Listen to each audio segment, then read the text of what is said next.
Question ये पूछ रहा है कि मेटल ऑक्साइड से मेटल कैसे निकाला जाता है। सोचो, ऑक्साइड का मतलब ही होता है मेटल के साथ ऑक्सीजन जुड़ी हुई है। हमें बेसिकली ऑक्सीजन को हटाना होता है। मेटल ऑक्साइड से मेटल बनाने के लिए जो मेन केमिकल प्रोसेस यूज होता है उसे रिडक्शन कहते हैं। रिडक्शन का सिंपल मीनिंग ऑक्सीजन को रिमूव करना या मेटल आयन को इलेक्ट्रॉन देकर मेटल में कन्वर्ट करना। इससे मेटल वापस फ्री स्टेट में आ जाता है।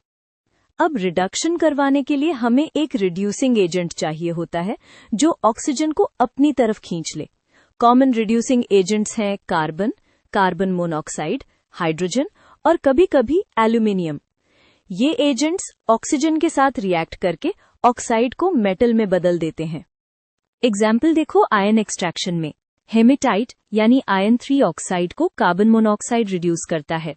यहाँ गोल यही है, आयन ऑक्साइड से ऑक्सीजन निकल जाए और आयन मिल जाए। एक और सिंपल एग्जाम्पल कॉपर ऑक्साइड का है। कार्बन कॉपर ऑक्साइड से ऑक्सीजन ले लेता है और कॉपर मिल जाता है। नोटिस करो, कार्बन ऑक्सीडाइज हो रहा है और कॉपर ऑक्साइड रिड्यूस हो रहा है। दोनों प्रोसेसेस साथ साथ चलती हैं। अब एक इम्पोर्टेंट पॉइंट, जो मेटल्स बहुत रिएक्टिव होते हैं जैसे एल्यूमिनियम, उनके ऑक्साइड्स को कार्बन से रिड्यूस करना इजी नहीं होता। उनके लिए हम इलेक्ट्रोलिटिक रिडक्शन यूज करते हैं, मतलब इलेक्ट्रिसिटी से ऑक्साइड को ब्रेक करके मेटल निकालते हैं। एल्यूमिनियम एक्सट्रैक्शन इसी आइडिया पर बेस्ड है।